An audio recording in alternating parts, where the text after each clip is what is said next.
Bismillahirrahmanirrahim. Assalamu alaikum, dear students. In the previous lecture, we have talked about the pain sensation in detail, and in today's lecture, we are going to talk about the thermal sensation, and then we will start with the ascending tracts in the spinal cord. We are going to name the tracts in the spinal cord, and today we are going to discuss the dorsal column medial lemniscus in detail. So first we are going to talk about the thermal sensations. Now thermal sensation is the ability to perceive that whether an object which comes in contact with the skin is hot or cold. So when some object touches with the skin, we are able to detect its temperature, whether it is hot or whether it is cold.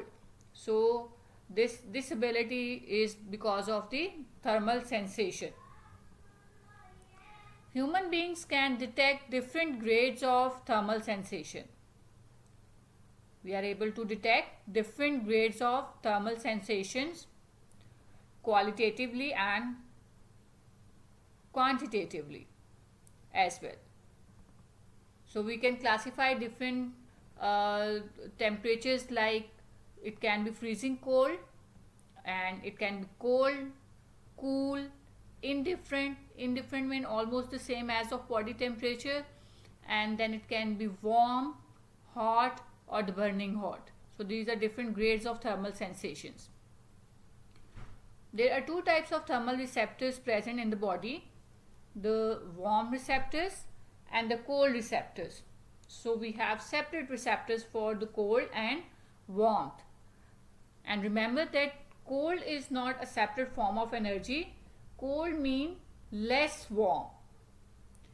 The cold and the warm receptors are present under the skin, and in the body there is more distribution of cold receptors as compared to warm receptors. So we have more cold receptors as compared to the warm receptors. Thermoreceptors, including both the cold and the warm receptors, have slow adaptation. They are undergoing slow adaptation. Now from the receptors, the signals are carried by the nerve fibers. In case of cold receptors, the signals are carried through A delta fibers, while some signals may also be carried by the type C fibers. So I am repeating this point, that from the receptors the signals are carried by the nerve fibers. In case of cold receptors, mainly the signals are transmitted through the A delta fibers, but some of the type C fibers may also be involved in transmitting the nerve signals from the periphery to the spinal cord. And from the warm receptors, the signals are transmitted by the type C fibers. So in case of warm receptors, type C fibers are involved only, and in case of cold receptors, there are type A delta fibers as well as type C fibers are also involved in transmitting the nerve signals. Now thermal sensation is different in different parts of the body. Like in exposed parts of the body, it is less marked. Exposed parts of the body like our hands and feet, the sensation is less marked on the exposed part of the body. And thermal sensation is also slight in the mucous membranes. So as compared to the covered parts, thermal sensation is less marked in the exposed parts of the body, and in the mucous membrane it is least, so even less than the exposed parts of the body. So we can drink a hot fluid which cannot be tolerated by the skin. Now there is a different range, obviously, for the stimulation of the cold and the warm receptors. Warm receptors begin to be stimulated at 30 degrees Celsius. When a temperature increases to 30 degrees Celsius, at 30 and above, there is stimulation of the warm receptors. while the stimulation of cold receptors, it begins at 10 degrees centigrade and they are stimulated till 38. So यहाँ पे there you might be confused, but remember that warm receptors are begin to be stimulated at 30 degrees Celsius, while cold receptors are stimulated below 38 degrees. At 38 degrees and above, the cold receptors are not stimulated. Cold receptors are not stimulated at 38 degree and above. They are stimulated below 38 to 10 degrees Celsius. So range of stimulation of cold receptors is 10 to 38 degrees Celsius. While the warm receptors are stimulated, they begin to be stimulated at 30 degrees centigrade and their stimulation continue to 49 degrees Celsius. Above 45 degrees Celsius, there is stimulation of pain warm receptors as well. At above 45 degrees Celsius, the pain receptors are also stimulated. So range of stimulation of the warm receptors is from 30 to 49 degrees Celsius, and the range of stimulation of the cold receptors is from 10 degrees Celsius to 38 degrees Celsius. So in the temperature range of 30 to 38, both types of thermal receptors are stimulated. In the temperature range of 30 to 38 degrees Celsius, both types of thermal receptors are stimulated, and the sensation that we perceive, it depends upon the central integration of discharge of both types of receptors. Usually we feel neither very hot not very cold in this temperature range. Below 30 degrees Celsius, only cold receptors are stimulated. Below 30 degrees Celsius, only cold receptors are stimulated and their stimulation continue until the temperature reaches 10 degrees Celsius. Below 10 degrees Celsius, the firing by the cold receptor decreases. Firing by the cold receptors decreases below 10 degrees Celsius.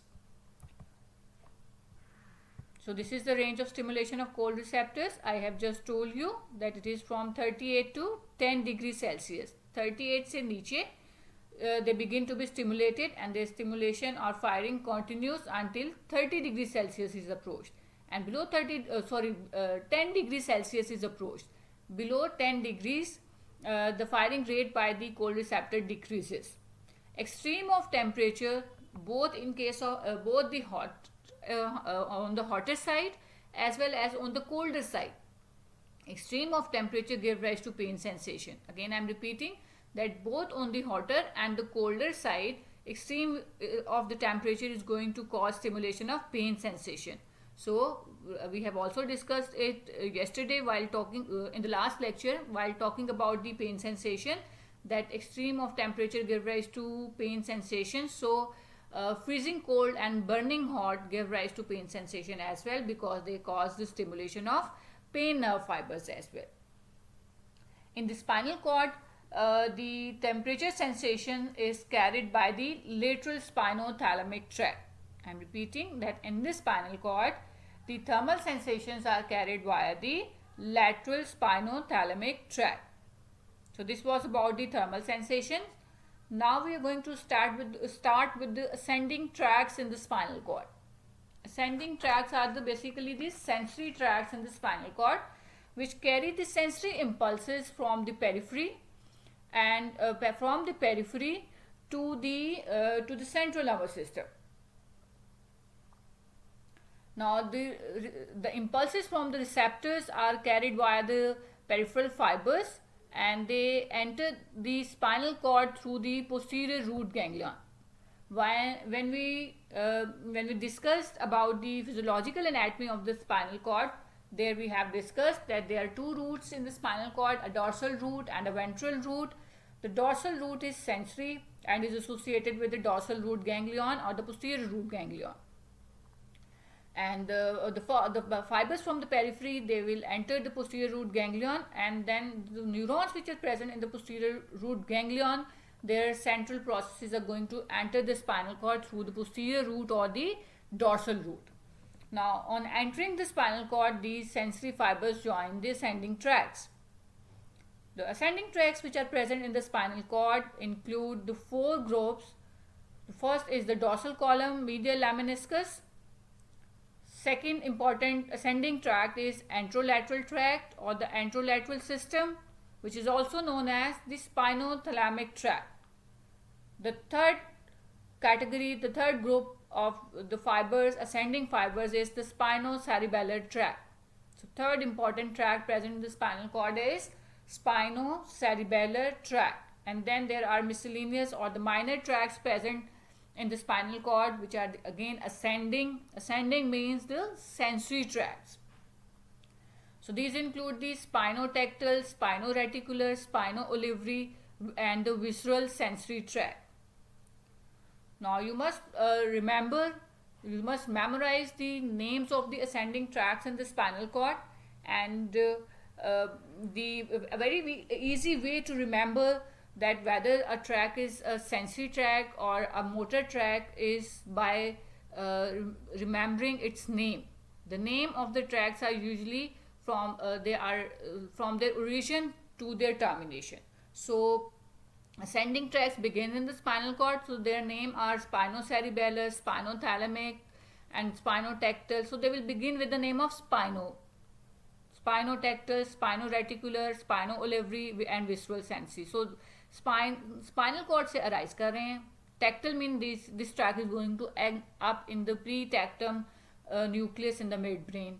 So the name of the tract is from its origin and its termination. So spinocerebellar mean originating from the beginning in the spinal cord and ending up in the cerebellum, and spinothalamic means beginning in the spinal cord and end up in the thalamic, means mainly the thalamus, and from the thalamus obviously the fibers are going through the sensory cortex as well. So that's how to remember remember whether the tract is sensory or motor. In case of motor tract, they are beginning with the name of cortex, like corticospinal tract. So beginning from the cortex and ending up in the spinal cord. So that's how very simply you can remember the function of the tract as well. So these were the names of the ascending tracts in the spinal cord. So here is a diagram showing us the different ascending tracts in the spinal cord, and we just enumerated that there is dorsal column medial lemniscus, dorsal column medial lemniscal system. It is also known as the dorsal white column or the posterior white column.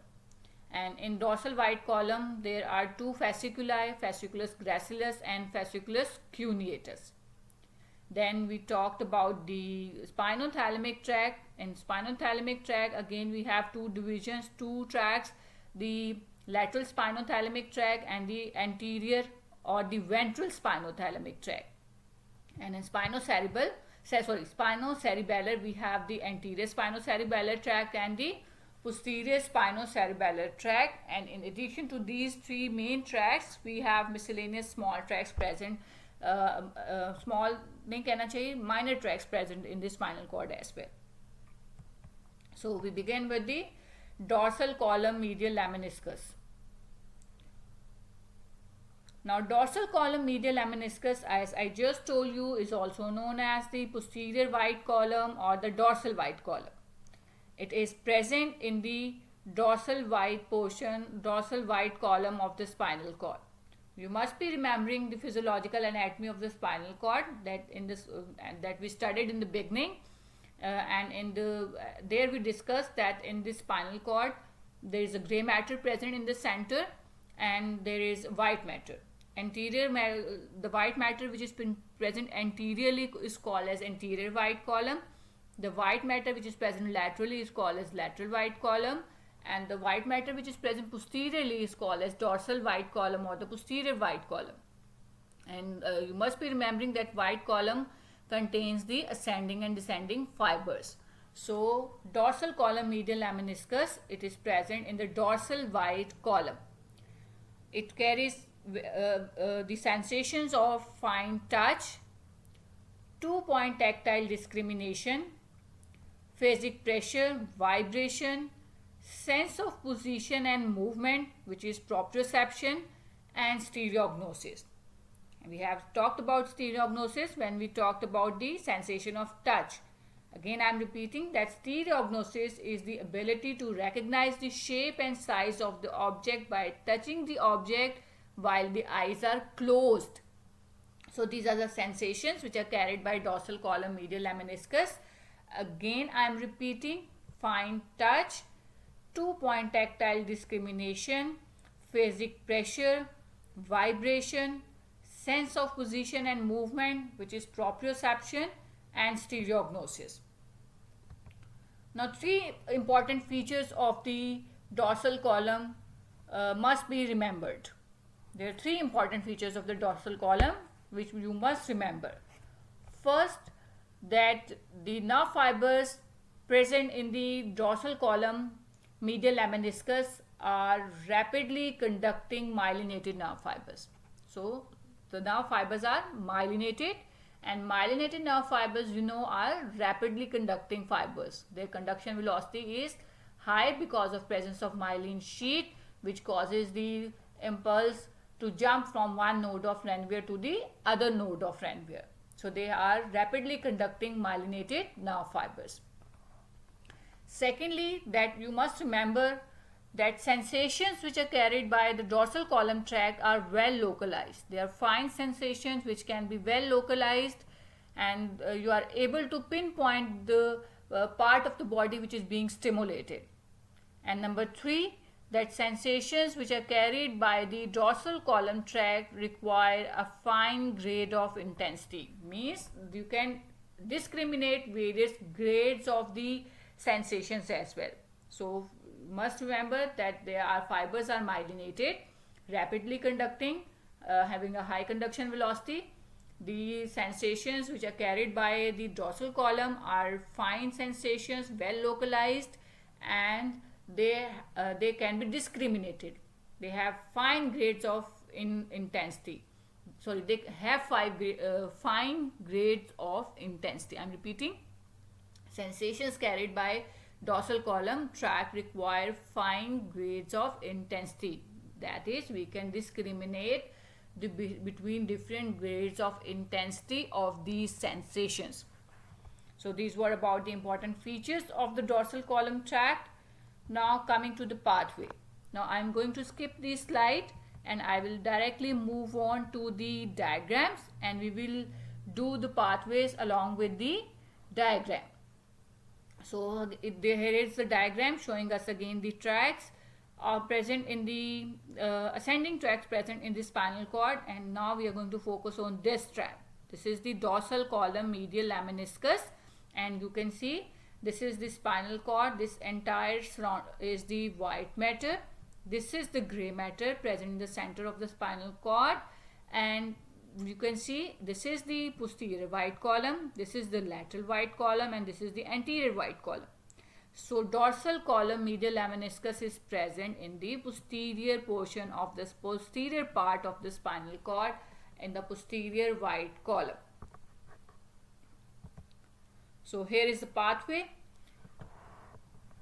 So it carries the sensation of touch, fine touch, and it carries the sensation of proprioception, which is the sense of position and movement of different parts of the body, as well as it carries the sensation of vibration, phasic pressure, and it carries 2-point tactile discrimination and stereognosis. Now, when there is stimulation of a receptor, when there is stimulation of the receptors, the nerve signals are generated, which are carried via these peripheral nerve fibers to the neurons present in the dorsal root ganglion. This is the first order neuron in the pathway of dorsal column. So whenever we are talking about the tract in the spinal cord, we will talk about the first order neuron, second order neuron, third order neuron, and so on. So first order neuron क्या है? जो कि पहला neuron in the pathway. So in the pathway of dorsal column, the first neuron is present in the dorsal column. तो ये क्या है? This is first order neuron. So fibers carrying the sensation from the peripheral receptors, they will end up the synapse in the dorsal root ganglion, sorry, which contains the cell bodies of the first order neurons. So here you can see the neuronal cell body is present. Now the central processes of these neurons which are present in the dorsal root ganglion, these enter the spinal cord through the dorsal root. This is the dorsal root of the spinal cord and this is the ventral root, and we have studied it already in the beginning that dorsal roots are sensory and ventral roots are motor. So you can see that the dorsal root ganglion के जो central में जो neurons हैं उसके जो central fibers हैं they will enter the spinal cord through the dorsal root. After entering the dorsal root after entering the spinal cord through the dorsal root, these fibers ascend upward in the spinal cord ipsilaterally. Now what is the meaning of ipsilaterally? Ipsi means same side. So these fibers do not cross over to the opposite side. Now why we pointed it out here? It is because of the fact there are some tracts in the spinal cord which cross over to the opposite side and they ascend upward to the central nervous system in the opposite column, in the opposite white column. So in case of dorsal column, you should remember that the first order neurons, their cell bodies are present in the dorsal root ganglion. This is it. And the central processes of these neurons enter the spinal cord through the dorsal root, and after entering the spinal cord they will ascend upward in the dorsal white column. You can see they reach the dorsal white column. They will ascend up in the dorsal white column ipsilaterally without crossing over to the opposite side. Now the fibers which carry the sensation from the lower part of the body are pushed medially by the fibers from the upper portion of the body, and we can see this in this diagram. So these are the fibers carrying the sensation from the lower part of the body. As the fibers from more and more upper part of the body will enter the spinal cord, these will cause the fibers from the lower part of the body to be pushed medially. So fibers from the lower part of the body are present medially, while the fibers from the upper part of the body, they are present laterally. Now in upper part of the spinal cord, that is in the thoracic region, in the upper thoracic region of the spinal cord and in the cervical region, the posterior white column or the dorsal column, it splits into two fasciculi. उसके अंदर दो bundles बन जाते हैं. fasciculi का क्या मतलब है कि दो बंडल्स बन जाते हैं. fasciculus is singular, fasciculi is plural. So I am repeating this point that in the upper thoracic region, कि जब spinal cord का thoracic upper thoracic segments आते हैं, reach करते हैं, वहाँ पे पहुँच के आपका जो dorsal column है, it is divided into two bundles which are called as fasciculi. So bundle of the fibers which is present medially, it is called fasciculus gracilis. The bundle which is present medially, it is called as fasciculus gracilis, and the one which is present laterally is called as fasciculus cuneatus. So अभी हमने discuss किया कि fibers which are present medially, these carry the sensations from the lower part of the body. So fasciculus gracilis carries the sensation from the lower part of the body, and fasciculus cuneatus, it carries the sensations from the upper part of the body. The sensations which we enumerated in the beginning, जो के sensations हैं functions of the dorsal column. So fasciculus cuneatus carries the sensation from the upper part of the body. And remember that abhi bhi, these are the fibers of the first order neuron. These are the axons of the first order neuron. अभी इन्होंने कहीं synapse नहीं किया. Now these fibers ascend upward through the cervical segments of the spinal cord and then they enter the medulla. Now in the medulla oblongata, these fibers are going to synapse. In the medulla, these fibers synapse with the neurons present in nucleus cuneatus, and nucleus gracilis. So here this is the nucleus cuneatus and this is the nucleus gracilis present in the medulla. The fibers of the first order neuron are going to synapse here. So fasciculus cuneatus is going to synapse in the nucleus cuneatus and fasciculus gracilis is going to synapse in the nucleus gracilis. Now from here the second order fibers are going to arise. So this is the second neuron present in the pathway. The first neuron is present in the dorsal root ganglion. The second order neuron is present in the medulla, in the nucleus cuneatus and gracilis. So the axons which arise from these neurons that are present in nucleus gracilis and cuneatus, these form the second order fibers. Now you can see the second order fibers arise from here and now they are going to cross over to the opposite side. अब वो ipsilateral नहीं है, they have crossed over to the opposite side. Now crossing over of the fibers is also called as decussation. The other name for crossing over is decussation. So fibers arising from the nucleus cuneatus and gracilis, these are second order fibers and they cross over to the opposite side. After crossing over, they will ascend upward as medial lemniscus. अब क्या ये बन गया track का नाम? Medial lemniscus. और medial lemniscus में क्या है? मीडियल लेमिनिस्कस में है axons of second order neurons. Now this medial lemniscus ascend upward through the pons and the midbrain and reaches the thalamus. Now these fibers, which are the second order fibers, are now going to synapse in the thalamus. In the thalamus, they are going to synapse in the neurons which are present in the ventral posterolateral nucleus. In the thalamus, there is a nuclear complex which is known as ventrobasal nuclear complex. I am repeating that in the thalamus, there is a nuclear complex which is known as ventrobasal nuclear complex. Now this complex, it has two parts, or it is divided into two nuclei further. There is a ventroposterolateral group and there is a ventroposteromedial group. Ventroposterolateral group is VPL and ventroposteromedial is VPM. So two groups are there, ventroposterolateral VPL and VPM. So the fibers of the medial lemniscus are going to synapse in the neurons of the ventroposterolateral group. Now from here the third order axons are going to arise. This is the third neuron, so its fibers are third order axons or the third order fibers. Now third order fibers arise from here and they pass through the posterior limb of the internal capsule and then they terminate in the somatosensory cortex S1 and S2. So this is the cortex, somatosensory cortex, and they are going to terminate in the areas S1 and S2. Now this we talked about the fibers from the lower part of the body and from the upper part of the body.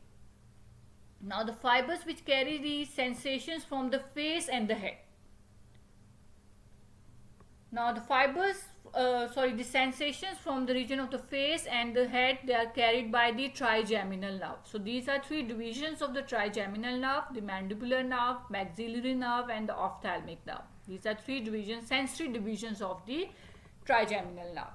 Now trigeminal nerve is going to carry the signals from the face and the head, and these fibers first they relay in they enter the trigeminal ganglion, and from there they pass to the mesencephalic nucleus of the trigeminal nerve and the main sensory nucleus of the trigeminal nerve.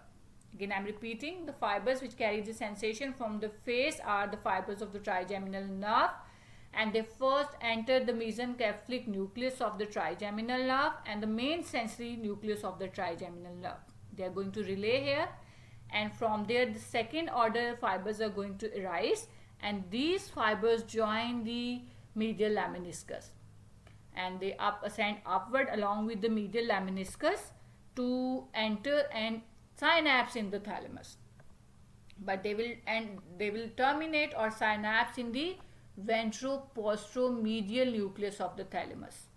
तो जो आपके dorsal column के main dorsal column के fibres थे which are carrying the sensations from your lower and the upper part of the body, they will terminate in the ventroposterolateral group, VPL group, and the trigeminal pathway के जो fibers which are carrying the sensation from the face, they will first go end up in the trigeminal ganglion जो कि उसका first order neuron है ये वाला, and then from there the fibers go to the mesencephalic nucleus and the main sensory nucleus, ये इसके second order neurons हैं, और यहाँ से सेकेंड ऑर्डर फाइबर्स जो अराइज करेंगे they will join the medial lemniscus, यहाँ पे इसको मीडियल लैमिनिस्कस को ये ज्वाइन कर लेंगे, और मीडियल लैमिनिस्कस को ज्वाइन करने के बाद ये इसके साथ they will go to the thalamus and they will end up in the thalamus, लेकिन ये एंड करेंगे in the VPM, ventroposteromedial group, और वहां से फिर थर्ड ऑर्डर फाइबर्स अराइज करेंगे and they are going to end up in the somatosensory cortex S1 and S2 areas. So this was about the pathway of the dorsal column. Again the same thing that I just have told you कि first order neurons is present in the trigeminal ganglion, और यहाँ से ये fibers हैं जो कि carry कर रहे हैं sensations from the face, फिर second order fibers उसके sensory nucleus है and the mesencephalic nucleus है, and then the third order जो है वो VPM nucleus of the thalamus है. ठीक है, dorsal column के जो fibers थे वो VPL में end करेंगे, और जो trigeminal pathway में fibers हैं फेस की sensations कैरी कर रहे हैं, they will end up in the VPM nucleus of the thalamus, that is ventropostromedial. उसके बाद से ये fibers भी उसके साथ ही सारे के सारे fibers are going to end up in the post central gyrus. आपकी जो सेंसरी कॉर्टेक्स है that is present in the post central gyrus of the cerebral cortex. Now coming to the collaterals from the posterior white column. ये था main pathway जो हमने भी discuss किया. Collaterals क्या होते हैं कि कुछ फाइबर्स जो कि मेन पाथवे को लीव करते हैं and they end up in the other areas of the brain. So some of the fibres from the cuneate nucleus जो कि कहाँ पे था, present in the medulla oblongata. So some fibers from the cuneate nucleus go to the cerebellum and they form the cuneo-cerebellar fibers. Cuneo-cerebellar fibers. Now function of these fibers is to carry the proprioceptive impulses to the cerebellum. क्यों cerebellum को ये signals आते हैं? Because cerebellum is part of brain which is involved in the maintenance and of the balance and in the control of equilibrium of the body. So proprioceptive impulses जो हैं हमारी जो joint and position sense की जो हमारे impulses हैं, जो movement की इम्पल्सेस हैं, they will also go to the cerebellum through the cuneocerebellar fibres. So these are the collaterals from the dorsal white column. Now coming to the last point of the dorsal column tract, that is the effect of lesion. Effect of lesion का क्या मतलब है? इसका मतलब ये है कि अगर there is damage to the fibres in the dorsal column, what will be the effect produced? So whenever you talk about the lesion of a tract in the spinal cord or in the higher up in the brain, we have to describe that what will be the loss, what will be the effect produced. If it is a sensory tract, the effect produced will be loss of sensations carried by that tract. And where will be the loss of sensations produced? Loss of sensations will occur below the level of lesion. अब below the level of lesion क्या मतलब है? इसका मतलब ये है कि जो सेगमेंट इफेक्ट होगा, जिस सेगमेंट ऑफ स्पाइनल कॉर्ड में डैमेज है उससे नीचे the sensations will be lost. Second thing आपने जो इसके बारे में याद रखनी है that is whether the loss of sensation is on the same side of the body. मतलब कि जिस साइड पे अगर राइट ट्रैक डैमेज हुआ है तो क्या राइट साइड पे ही लॉस होगा या लेफ्ट साइड पे लॉस होगा. So we have to describe whether the loss is ipsilateral और contralateral. Ipsilateral mean same side, contralateral mean on the opposite side. So spinal cord में हमने डॉर्सल कॉलम ट्रैक के हवाले से डिस्कस किया that it remains ipsilateral, it does not cross over. तो if a track does not cross over to the opposite side, so उसकी damage से जो इफेक्ट प्रोड्यूस होता है वो इप्सिलैटरल होता है. But if a tract crosses over to the opposite side in the spinal cord, और क्रॉसिंग ओवर के बाद जब डैमेज होगा तो जो इफेक्ट प्रोड्यूस होगा वो उसकी कॉन्ट्रालैटरल साइड पे होगा. तो डॉर्सल कॉलम स्पाइनल कॉर्ड में क्रॉस ओवर नहीं करता. तो अभी just you remember that when there is a lesion of the dorsal column, there is loss of sensations carried by it. And which sensations are carried by it? You must know by now that it carries the sensation of fine touch, phasic pressure, vibration, 2-point tactile discrimination, and proprioception. So all these sensations will be lost. Where? They will be lost on the same side of the body, below the segments, below the level of the damage. So this will be the effect of the lesion of the dorsal column. If there is a lesion of the dorsal column above the level of medulla, that is in the upper part of the medulla, because in the medulla we studied that there is crossing over of the second order fibers. तो अगर crossing over होने के बाद there is damage to the dorsal column in the upper part of the medulla, आप खुद सोचें कि effect कहाँ प्रोड्यूस होगा. Now on the opposite side of the body. अगर लेफ्ट साइड पे डैमेज हुआ है तो लेफ्ट साइड पे जो फाइबर्स प्रेजेंट हैं डॉर्सल कॉलम के, they are actually carrying the sensations from the right side of the body. So if there is damage to the dorsal column in the upper part of the medulla, the loss of sensation will be on the opposite side of the body. That is, if there is right dorsal column tract, if it is damaged, loss of sensations in the body will be on the left side. And if there is damage to the dorsal column in the spinal cord, loss of sensation will be on the same side of the body. So I hope this point is also clear to you. And if you have any query, if you are not able to understand it, you can ask me questions. Thank you for the listening.